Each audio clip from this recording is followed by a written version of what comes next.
I mean, I think everybody played well. Just getting everybody involved, you know. When you got shooters out there, like, you know, PY shooting well, CB shooting with confidence. You know, you can't leave KCP for too long.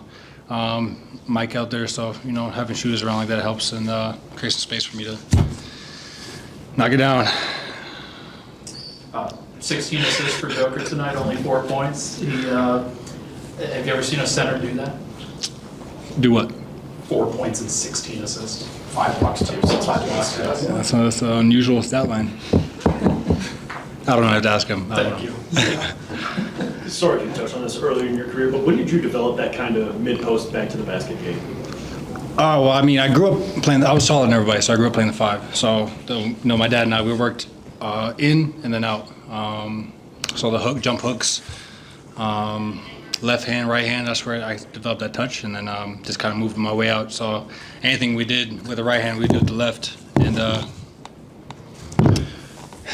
just kind of work our way out. But I've always had to, you know, I feel for the footwork, or, you know, where the weight is on my body, and being able to manipulate them, or, you know, have to recover to jump. You know, just playing the game down there, and obviously watching everybody before me, all the greats. I do a lot of studying. I watch a lot of footwork. I slow the tape down and rewatch. So constantly just trying to get better and improve my game down there. Are we talking about like MJ and Kobe, or were there other guys that? Oh yeah, lots. No, lots. I mean, you want me to name them?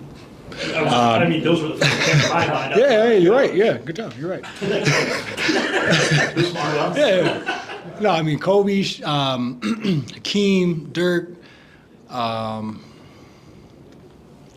trying to think of the ones that, you know, not the obvious ones I used to watch. Andre Miller. Yeah, see, you know what I'm saying? There's another guy. I don't want to miss him, but I'm going to. How much do you have to work on that during your off season for it to continue to feel natural? Oh, it's more natural than it ever was. You know, especially coming off the rehab. Just, you know, playing a slightly slower step. So just kind of get into my spot, being able to get there, and obviously I have a lot of moves on there. So I like to, you know, have the opportunity to not just, you know, go to my turnaround fade, you know, be able to get to the rim, try to draw a foul, you know, spin, drive, or look to kick, whatever, you know. So I just try to keep the defense off balance. Coach Malone was, you know, made the third quarter a point of emphasis. You guys responded with your best quarter of the season, I guess. What went right that quarter? What were you guys doing different?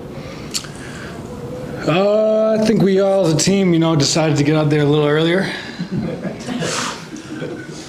And we was in good spirits, though. No, for real. We was in good spirits, and we just wanted to hold ourselves accountable as well. We don't have to rely on coaches to say something. So I thought we did a good job of just coming ready to play, knowing that, you know, this team they're trying to win. You know, they're playing hard as hell, and you know, we were able to just kind of get a run early. He said that you were in the hallway telling guys we got to defend better in the second half coming out. After the second quarter, is that partially a response to the last 2 games when you give up 85 combined in those third quarters? Yeah, for sure. I just think we could have played a lot better on the defense end and the rebounding. You know, we knew we could score. We knew we could create open shots. We knew we could kind of go one-on-one.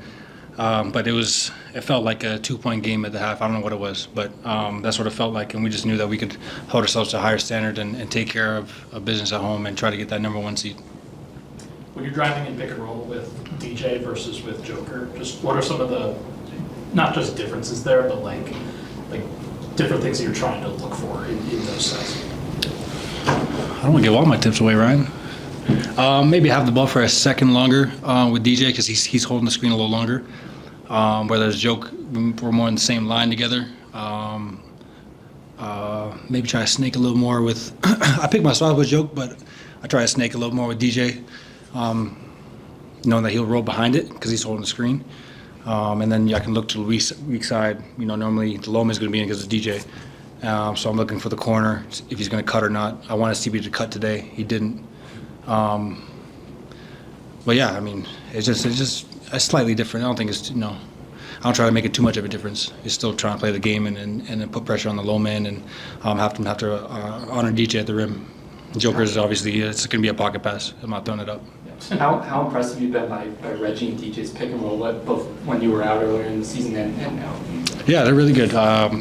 Now Reggie's been hooping, man. He's a really good finisher. Got the floaters, left, right hands, same leg, other leg. You know what it is.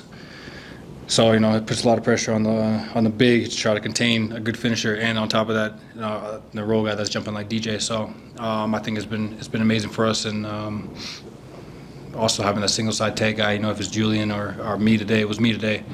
That also makes it a little difficult for them. Jamal, you played this business team twice this season. I know they've been struggling, but do they seem like a team that is supposed to be, I guess, indicative of their record? I didn't play the first game, but I mean, I don't watch. I'm sorry, I don't watch all the games. They're not like they're not a, like Kate said, they're not 2-26 bad. You know what I'm saying? Like they hoop, they play hard. I think they had Bogey out for a while, right? They had some guys out, so I mean maybe that played a part. Guys in another lineup, but yeah, I don't have too much to say. I'm a Denver Nuggets fan. Peyton had 13 of his points in the third. He's just growing rapidly. Just looks like. Just what are you seeing from him behind the scenes? Just how does he continue to push himself to get better?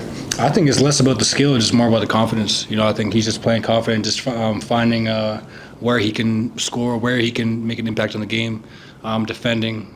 Even if he doesn't get if he's not getting the ball, he knows he can be out there rebounding, trying to block shots, or just doing something else.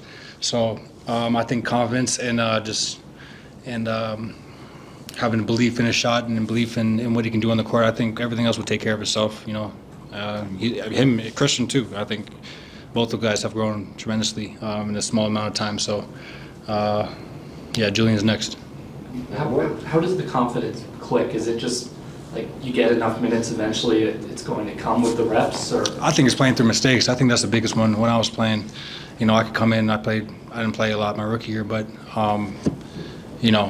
I could shoot, but how could I play defense? That was the question. Could I rebound and push? Was I could I end games? Was I allowed whatever it was? So I think just getting the encouragement from the guys on the bench, from the coaches, watching and learning and being put in that situation again after making a mistake, I think that helps a lot. Thank you, Jamal.